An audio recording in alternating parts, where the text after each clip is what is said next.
Welcome back, boys and girls, girls and boys, adventure seekers, for the final chapter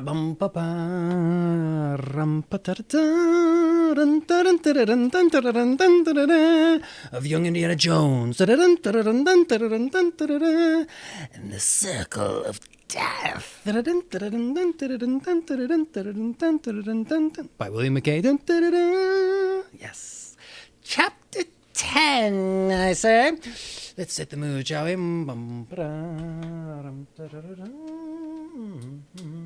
For the final chapter. Oh, yeah, the hood.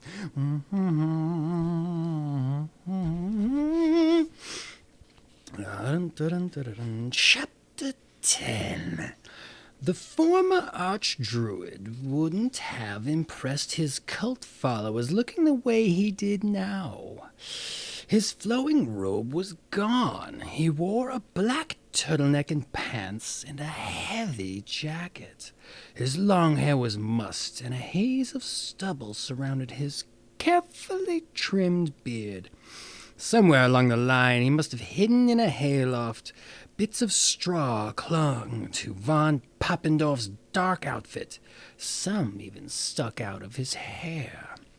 The German spy would almost have looked comical if it weren't for the gun in his hand.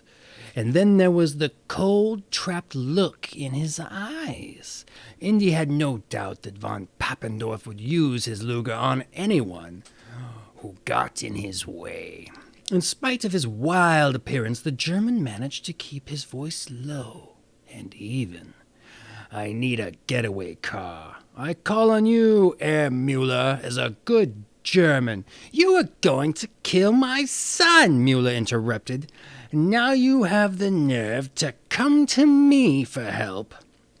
An unfortunate misunderstanding, von Pappen-dorf said smoothly. I had no idea who the boy was. Yeah, Indy spoke up. You called Herman the son of a Yankee Mueller. The son of Yankee Mueller, rather. While you were waving that golden sickle around, von Pappen-dorf's face tightened as he aimed the gun at Indy. Do not try my patience, boy. I may remind you, you have no choice in this. You must all do what I tell you, or die. Professor Jones's face went pale. What is it you want? There's a Ford motor car parked outside. You will fill the tank with fuel. I know you have it somewhere on the estate. The German agent smiled without a trace of humor. The sea-coast is not far, so soon I, and the papers I carry, his free hand tapped the breast pocket of his jacket, will be on a ship bound for Germany. Those naval plans can't be so useful now, Professor Jones said. Everyone knows you stole them. We had intended on copying, then quietly returning them, von Pappen-dorf admitted. Ritter was to disappear from the dawn ritual and bring the originals back to Pengrave's safe. Unfortunately, we lost much time that night. He glared at the two boys. Still, the plans cannot be changed quickly. The German fleet will have a golden opportunity to crush the precious British Navy. Von Pappen-dorf turned his gun on Mr. Mueller. Now stop delaying me, you fat fool, or you'll die right now. Indy had a sneaking suspicion they would die anyway, as soon as von Pappen-dorf had gotten the car. He began quietly inching toward the dining room table and Herman's old book bag. Mr. Mueller rose to his feet, jamming his hands into his pockets.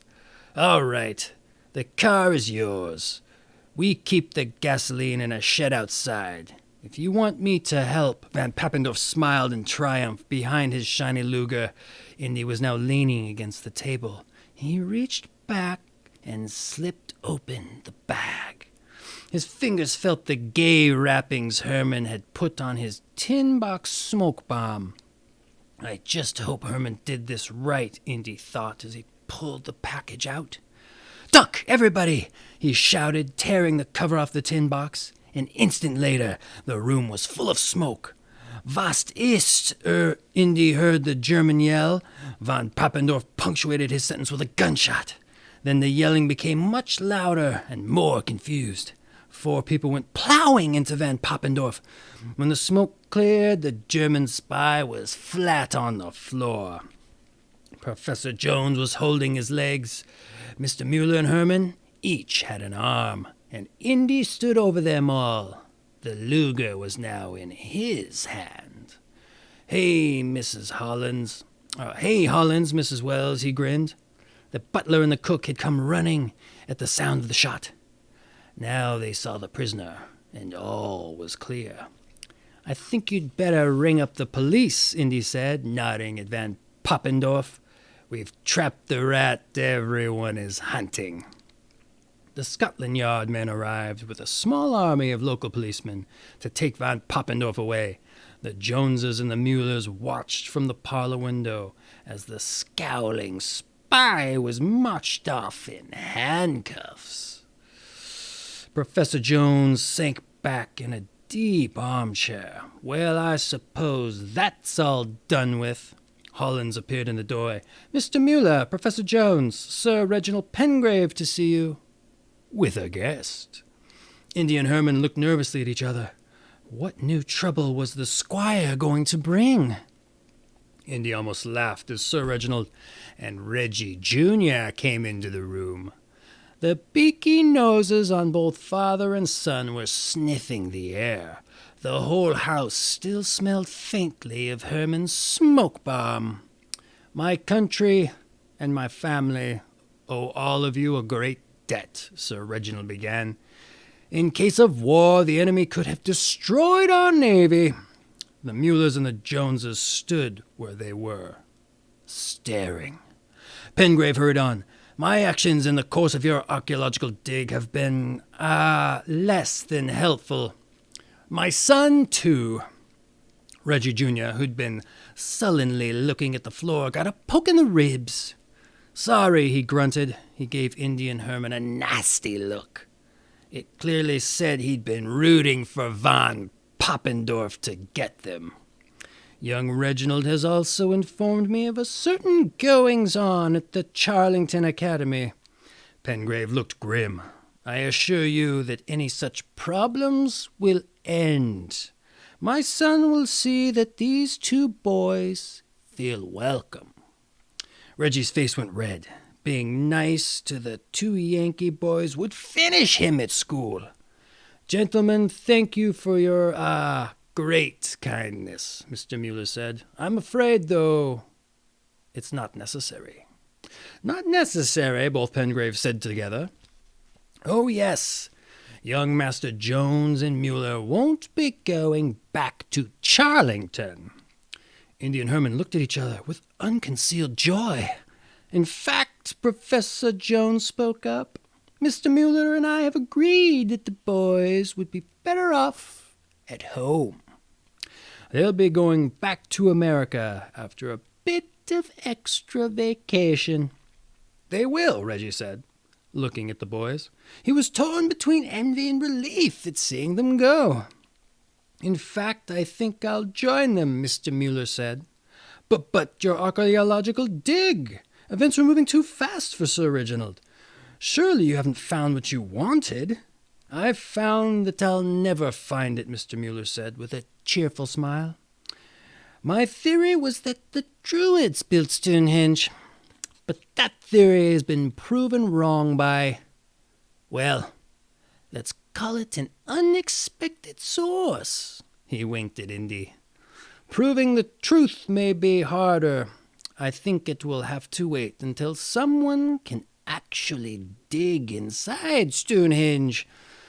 "Well, sir, I hardly know what to say." Sir Reginald looked a little put out that his handsome apology had been dismissed. "Sir Reginald and Reggie," Herman spoke up, "you can wish us a Merry Christmas. Indy grinned as one of the maids came in to open the windows and get rid of the last of the smoke. And even better, he said, you can tell us goodbye. And that has been Young Indiana Jones and the Circle of Death by William McCay there, yeah. Did you expect that ending, boys and girls and boys? Adventure seekers? I didn't. And I read ahead. Any event, here is a historical note that proves as an epilogue to the story we have just partaken in. Stonehenge is very real and is still a great mystery. Even today, no one knows why the stone circle was built or who did the job. We do know when it was built. Modern scientists discovered that Stonehenge was started about 4,000 years ago.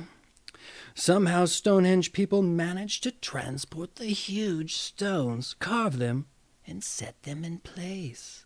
The Stonehenge we know now today was finished around 1500 BC, which means it was 500 years in the making. Like Mr. Mueller in this story, many scholars once insisted that the druids built Stonehenge. Now we know that isn't true. In fact, the stone circle existed centuries before there were any druids in England. Why was Stonehenge built? That riddle may never be solved. It was most likely the temple of an ancient sun-worshipping religion. But in the 1960s, an astronomer came up with his own theory. He believed the placement of the stones had to do with the exact movements of the sun and the moon. Stonehenge may have been a giant calendar, or a kind of observatory that helped ancient people predict eclipses. Many different archaeologists have worked at Stonehenge.